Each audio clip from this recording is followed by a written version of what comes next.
प्यारे बच्चों नमस्कार। हम हमारा हिंदी विषय और हिंदी विषय के अंदर हिंदी साहित्य रीतिकालीन काव्य बीए बीएड सेकंड ईयर की जो पहली पाठ्य पुस्तक है और उस पर पहली पाठ्य पुस्तक का हम लोग अध्ययन कर रहे थे। अब रीतिकाल की प्रवृत्तियों को हम लोग पढ़ रहे थे और रीतिकाल की प्रवृत्तियों को पढ़ने के साथ साथ हमारा जो बिंदु था उस बिंदु के अंतर्गत हम लोगों ने देखा जाए तो उनके जो साधक बिंदु थे उन बिंदुओं के बारे में हम लोगों ने अध्ययन किया, जिसके अंतर्गत युग प्रतिबिंब में आचार्यता और चमत्कार की प्रदर्शन की प्रवृत्ति का जिक्र करें, श्रृंगार की प्रधानता, कला पक्ष की प्रधानता, मुक्तक काव्य की प्रधानता, उसके साथ साथ प्रकृति चित्रण की प्रवृत्ति, वीर रसात्मक काव्य सर्जन, नीतिपरक दोहे और ब्रज भाषा की रचना की प्रवृत्ति। और इसी क्रम में अपना जो बिंदु था छंद, और छंद के अंदर विशेष करके बताया जाता है। पहले बात तो ये कि छंद की परिभाषा हम लोग पढ़ें, उसका हम लोग अध्ययन करें, उसके बाद कहीं जाकर के हम दोहा, सोरठा, रोला, कवित्त, सवैया आदि जो छंद हैं उनका अध्ययन कर पाएंगे।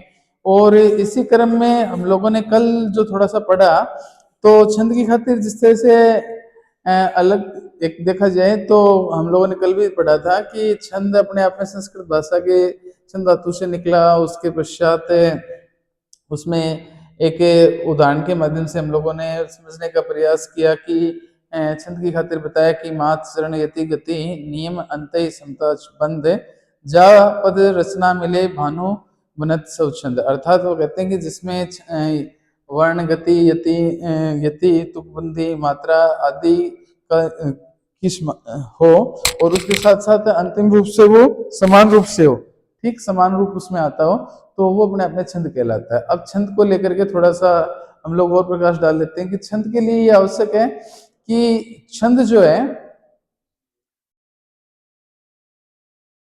छंद के लिए हमें वर्णों को पढ़ने की आवश्यकता है। और वर्ण कहने का मतलब मनुष्य मुख से निकलने वाली जो ध्वनियां जिनके माध्यम से वो अपने विचारों को प्रस्तुत करता है, तो हम इनको क्रमबद्ध तरीके से ही पढ़ लेते हैं ताकि आगे भी हमारा जो काव्य शास्त्र है, काव्य शास्त्र के अंदर भी छंद अपने आप में एक बिंदु के रूप में एक टॉपिक अपना, तो उसको भी उस समय भी हमारे ही काम आएगा। और ये तो हम लोग जब तक ये कहें कि साहित्य का अध्ययन करेंगे तब तक ये हमारे आजीवन काम आनी है।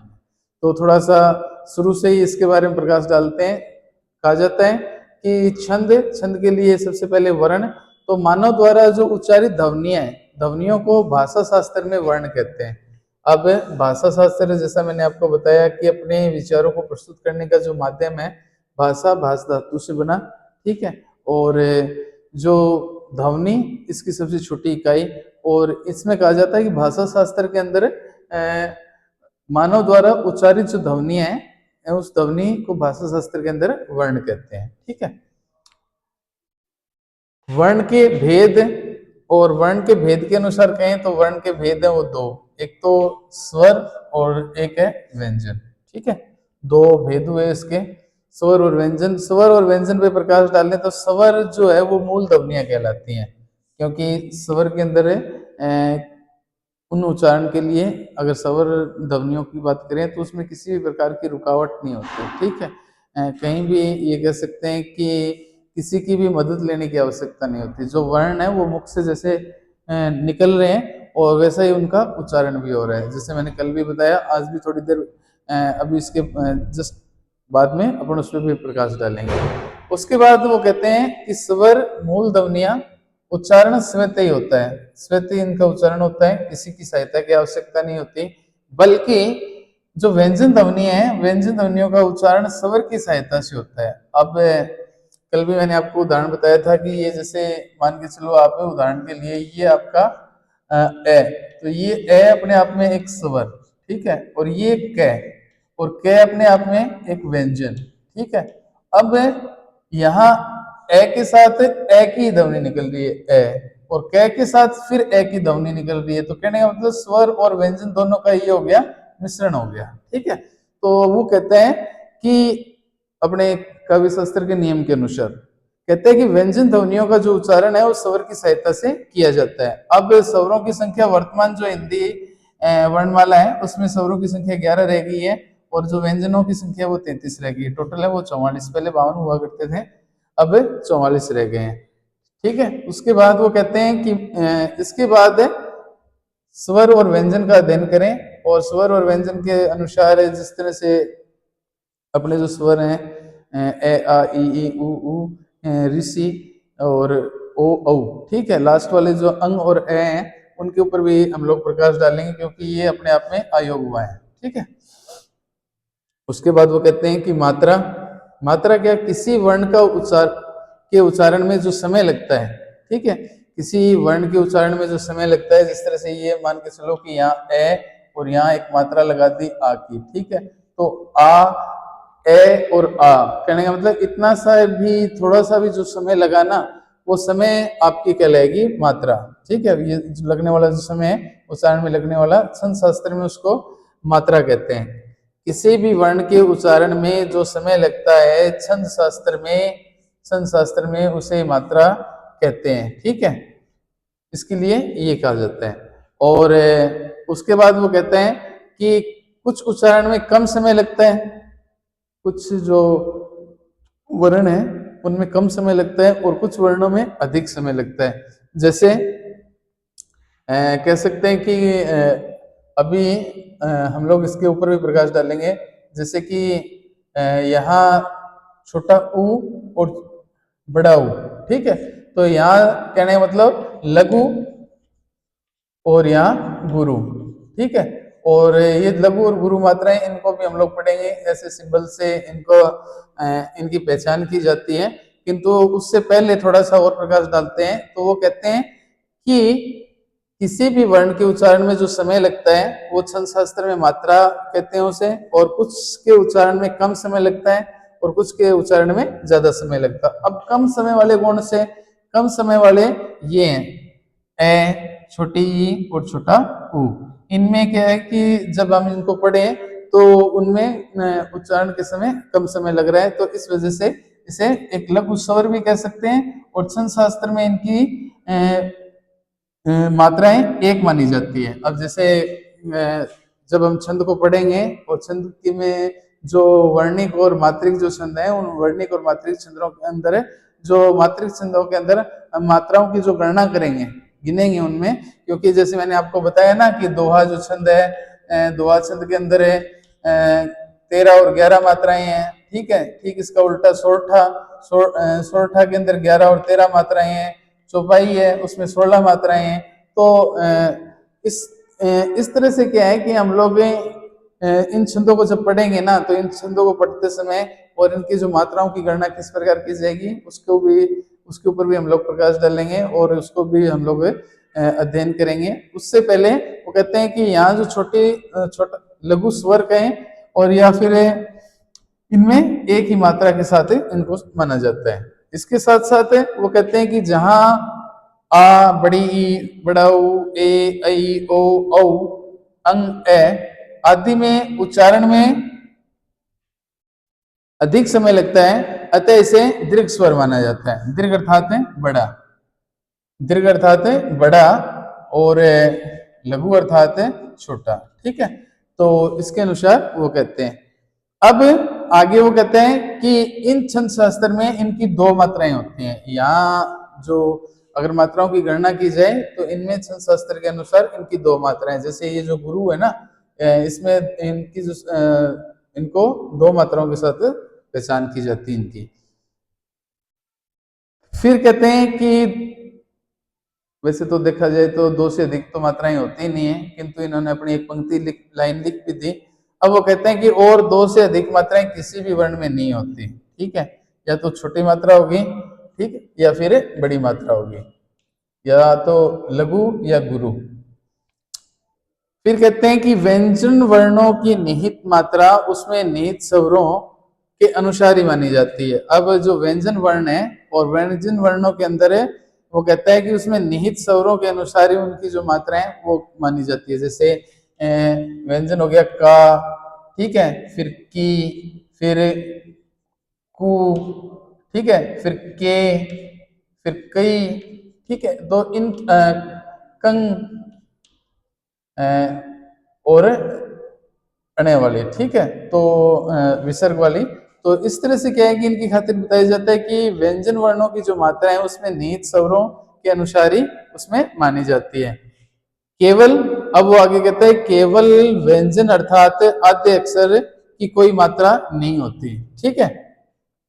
जो व्यंजन है, जिस तरह से हम लोग आद्य अक्षर लिखते हैं ना, उपयुक्त लिख दिया, आधा क लिख दिया, प्रयुक्त लिख दिया, ठीक है, अत्यंत लिख दिया, उसके साथ साथ प्रियतन लिख दिया, ठीक है। तो इस तरह के जो वर्ण होते हैं बीच के, या बीच के जो अक्षर होते हैं, व्यक्ति लिख दिया, ठीक है। तो इस तरह के जो वर्ण हो तो वो आधे अक्षरों में कोई जो मात्रा है वो मात्रा नहीं होती। फिर वो कहते हैं कि संयुक्त व्यंजन से पूर्व जो वर्ण होते हैं उनकी दो मात्राएं होती हैं। अब ये जो दो, जिस तरह से यहाँ अद से और वह है ना, तो इसको वो दो मात्राओं के साथ, या व्यंजन है इसको वो दो मात्राओं के साथ है, या उच्चारण है उनको वो दो मात्राओं के साथ, ध्वनि है उनको दो मात्राओं के साथ, स्वत है उनको दो मात्राओं के साथ, व्यंजन है उसको व्यंजन के साथ, या ये जो लिखा हुआ है ना उच्चारण के दो वर्णों के साथ। तो इस तरह से वो कहते हैं कि इसको भी समझेंगे हम लोग। संयुक्त व्यंजन से पूर्व, संयुक्त व्यंजन से पूर्व जो भी वर्ण होता है उसकी दो मात्राएं होती हैं। अब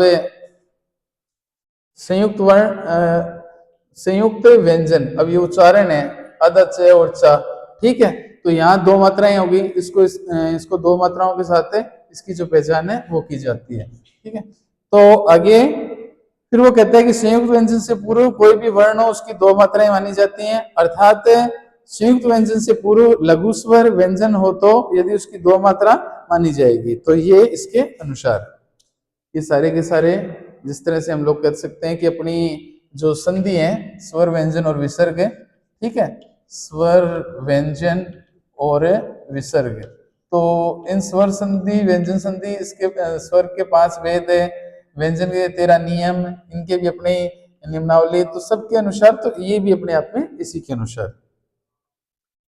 वर्ण, मात्रा, उसके बाद गति। गति किसी चीज का प्रवाह, किसी चीज का प्रवाह, अर्थात किसी चीज को प्रवाह का मतलब है अपनी जो वर्णमाला है या शब्दमाला उसको आगे से आगे बढ़ाना।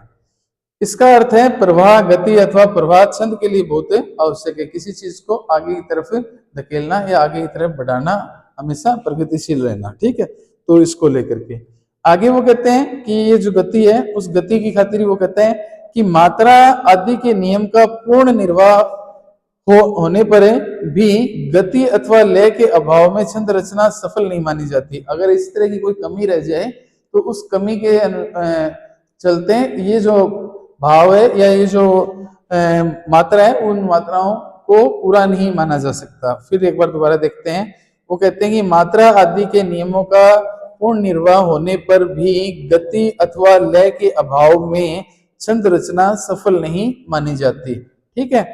उसके बाद वो कहते हैं कि गति वर्णों में लयात्मक क्रम उत्पन्न होती है और छंदों में वर्णों का जो क्रम धारा है वो समान प्रवाह होना चाहिए। अब इसके अनुसार वो कहते हैं कि इसमें भी जो प्रवाहमान है वो समान रूप से होना चाहिए, उसमें लयात्मकता या उसमें गति होनी चाहिए, ठीक है।